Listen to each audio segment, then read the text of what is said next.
Welcome back to our journey through the fascinating world of That Time I Got Reincarnated as a Slime's Light Novel.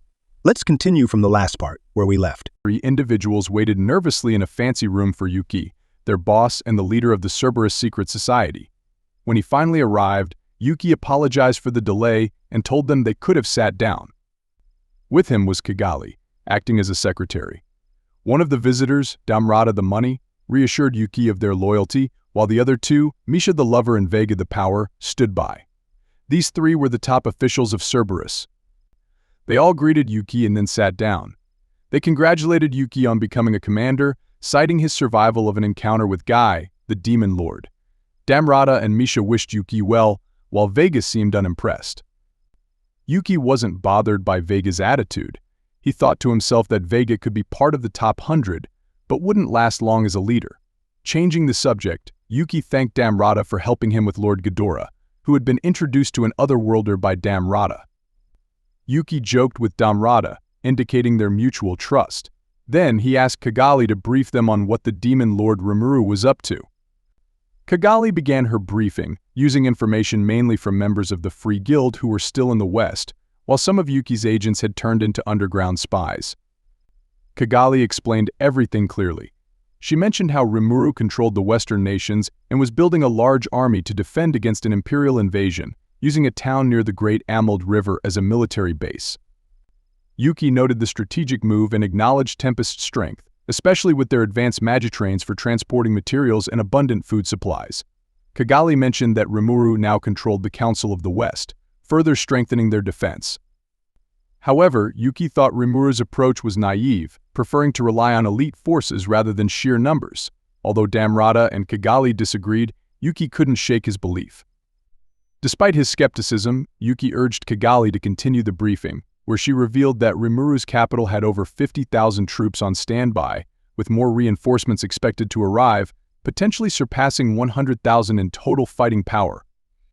"That's impressive, but the Empire still has a big advantage," remarked Yuki.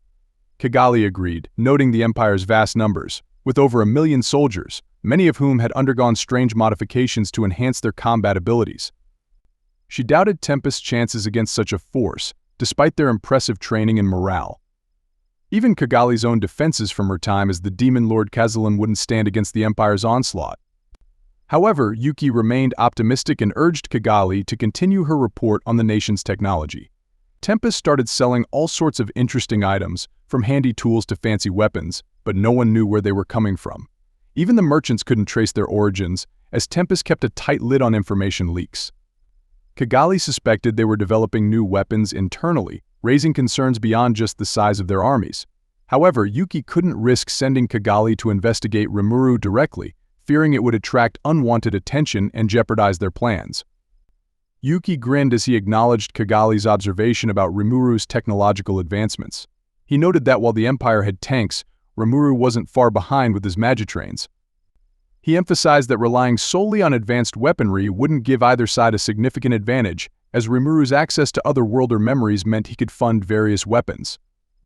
In a typical fight against a non-technological nation, the Empire's mysterious firepower would cause despair, but if the opponent could develop similar technology, any advantage would be nullified.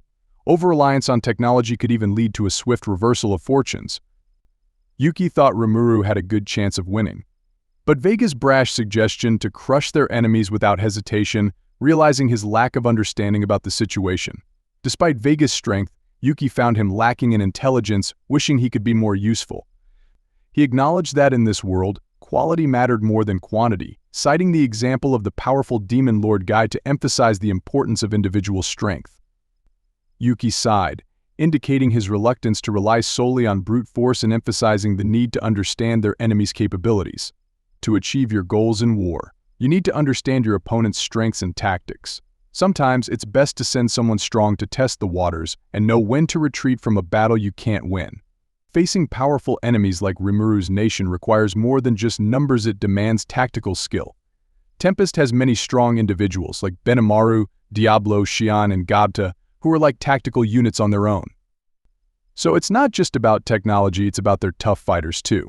This makes Yuki realize how wise it was to surrender to Guy earlier. From Yuki's perspective, the presence of individuals stronger than Gabta, potentially equaling or surpassing the Big Four in strength, raised concerns. Damrata echoed this sentiment, highlighting the formidable nature of magic born akin to saints or demon lords within Rimuru's ranks. Yuki acknowledged the enigmatic influx of powerful individuals like Geld and Gable, questioning their allegiance to a lone demon lord. The situation appeared perplexing, almost like a jest, with multiple demon lord-class entities serving Rimuru. Fortunately, Yuki expressed relief that they weren't currently adversaries with Rimuru, thanks to their alignment with Guy. With an armistice in place, Yuki schemed to capitalize on the situation for his benefit, prioritizing the recovery of their losses in the West before any potential confrontation with Rimuru.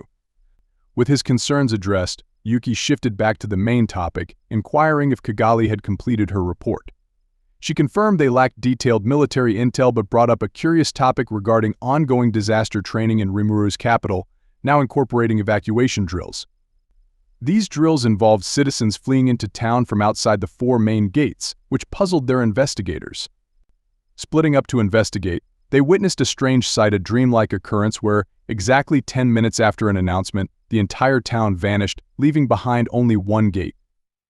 According to the investigators stationed outside, security personnel remained by the gate, guiding any stragglers into a nearby cave.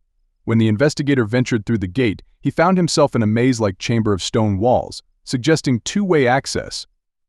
Yuki speculated it might be their dungeon, a tourist attraction housing a city inside, a concept met with skepticism by Damrata but taken seriously by Yuki and Kigali.